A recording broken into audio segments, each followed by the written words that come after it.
ना।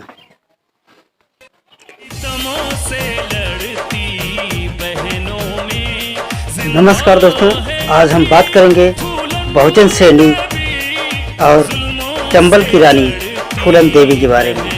यूपी और राजस्थान और मध्य प्रदेश के कुछ जिलों में 100 किलोमीटर की परिधि में फैला हुआ है एक भूभाग। इसे चंबल के नाम से लोग जानते हैं। यहाँ की भूमि बीहड़ है जिसमें खेती नहीं की जा सकती, लेकिन यहाँ दस्यु बहुत होते थे। उनमें से एक नाम फूलन देवी का भी था। 10 अगस्त 1963 को फूलन का जन्म हुआ था। आज उनके जन्मदिन के मौके पर हम आपको फूलन देवी की राजनीति में एंट्री से लेकर दिल्ली में सरेआम हत्या तक की पूरी कहानी बताएंगे। आप इस पूरी वीडियो को अवश्य देखें। 80 के दशक में फूलन देवी के बारे में लोगों को खबर तक नहीं थी, जब उन्होंने 14 फरवरी 1981 को कानपुर देहात के बेहमेई गांव के 21 ठाकुरों को एक लाइन में खड़ा करके गोली मार दिया था। इसके पीछे फूलन का तर्क था कि इसी गांव के कुछ ठाकुरों ने उनको बंधक बनाकर उनके साथ 3 हफ्तों तक सामूहिक बलात्कार किया था। कहाँ हुआ था फूलन देवी का जन्म? जी हाँ, फूलन देवी का जन्म जालौन जिले के गांव गुराहा कपरुआ में हुआ था। 10 अगस्त 1963 को एक दलित परिवार में हुआ था। उनके पिता का नाम देवीदीन था। उस पर भी दादा की मौत के बाद उनके पिता की जमीन को उनके चाचा ने हड़प लिया। चाचा की बेईमानी का पता चलने पर अपने पिता की दूसरी संतान फूलन वहीं धरने पर बैठ गई और लड़ाई हाथापाई तक आ गई। हालांकि दैनिक भास्कर की खबर के मुताबिक जिस जमीन के लिए फूलन डाकू बनी थी, उनकी मौत को बाद भी उनको वो जमीन नहीं मिल सकी। 11 साल की उम्र में पहले शादी। जैसे कि आप सभी जानते हैं कि पहले जो है बाल विवाह होता था, इसी प्रकार जो है फूलन देवी का विवाह महज 11 साल की उम्र में हो गई थी, जो अपने समाज में कुरीतियां व्याप्त थी, आज भी हैं। फूलन भी समाज की कई कुरीतियों में से एक बाल विवाह का शिकार हो गई। 11 साल की उम्र में उनका विवाह हो गया, जब उनके ही पिता ने नाबालिग फूलन की शादी अधेड़ उम्र के शख्स पुत्ती लाल के साथ कर दिया।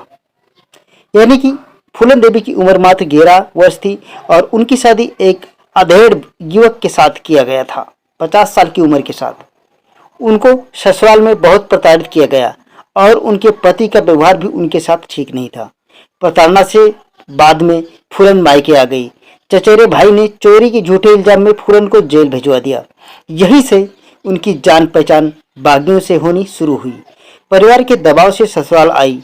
फूलन ने अपने पति को छोड़ दिया और डाकुओं की गैंग में शामिल हो गई।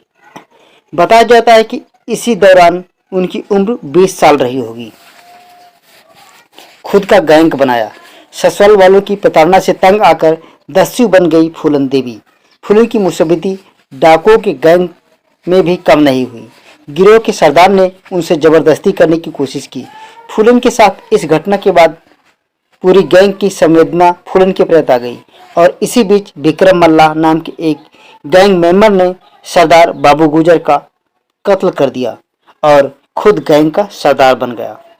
विक्रम मल्ला की गैंग में 2 सगे भाई थे, श्री राम और लाला राम ठाकुर भी थे। कहा यही जाता है कि इन दोनों ने बाद में विक्रम मल्ला की हत्या कर दिया था और फूलन को अपने गांव बेहमेई उठा ले गए। यहीं पर फूलन के साथ उन्होंने बारी बारी से रेप किया। गैंग रेप के बाद सदस्यों की मदद से वो छिपते हुए बेहमेई गांव से भाग निकली और खुद का गैंग बना लिया, जिसकी सरदार स्वयं फूलन देवी बनी और बाद में उन्होंने इसी गांव के 21 ठाकुरों को लाइन में खड़ा करके गोली मारकर हत्या कर दिया था। तो ये थे फूलन देवी की बलात्कार से लेकर बदला का हत्या तक 21 ठाकुरों को लाइन में खड़ा करके गोली मारने की पूरी कहानी। फिर आगे बात करते हैं। फिर मध्य प्रदेश में सरेंडर कर दिया। फूलन देवी ने अपना बदला लेने के बाद खुद को कानून के लिए समर्पित कर दिया। 21 ठाकुरों की हत्या करने के बाद फूलन और उनके गैंग पुलिस की हिट लिस्ट में आ गया। यूपी से लेकर मध्य प्रदेश, राजस्थान में पुलिस लगातार बागियों का या तो इनकाउंटर कर रही थी या फिर उनको सरेंडर करने पर मजबूर कर रही थी। इस सब में केंद्र की इंदिरा गांधी सरकार भी चंबल से दस्युओं को सफाया करने के लिए राज्य सरकारों को हर संभव मदद मुहैया करा रही थी।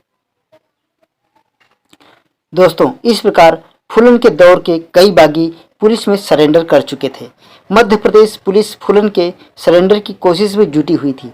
सरकार ने पहले भी कुख्यात दस्यु का सरेंडर करा चुके थे। एसपी राजेंद्र चतुर्वेदी को फूलन का सरेंडर करने की कमान सौंपी। इस क्रम में एसपी राजेंद्र चतुर्वेदी ने फूलन की कई शर्तें मान ली और उन्होंने मध्य प्रदेश के तत्कालीन सीएम अर्जुन सिंह के सामने हथियार डाल दिए। 1996 में मिर्जापुर से बनी सांसद। 1993 में सरेंडर करने के बाद जब फूलन जेल से रिहा हुई, उसके बाद वह यूपी के तत्कालीन सीएम और समाजवादी पार्टी के नेता मुलायम सिंह यादव के संपर्क में आई। 1994 में मुलायम सिंह ने फूलन पर लगे सभी मामले वापस ले लिए और 1996 में मिर्जापुर संसदीय सीट से उनको चुनाव लड़ने के लिए पार्टी का टिकट भी दिया। वह चुनाव जीती और चंबल से सीधे देश के सर्वोच्च सदन में आ गई। 2001 में हो गई हत्या। जी हाँ, 25 जुलाई 2001 को अपनी राजनीतिक महत्वाकांक्षा की पूर्ति के लिए शेर सिंह राणा ने दिल्ली के अशोका रोड स्थित घर पर फूलन की गोली मारकर हत्या कर दिया था।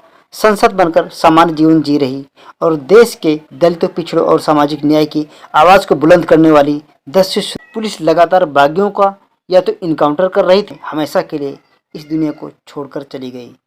दोस्तों, आज फूलन देवी का जन्मदिन है और सभी हमारे देश की आज देख रहे हैं कि मणिपुर में महिलाओं को नंगा घुमाया जा रहा है। रोज आए दिन महिलाओं के साथ हत्या, बलात्कार जैसी जघन्य घटनाएं रुकने का नाम नहीं रही। तो आज हमारे देश की माताओं बहनों को फूलन देवी के जन्म दिवस पर उनसे एक सीख लेनी चाहिए कि अपनी रक्षा स्वयं करो।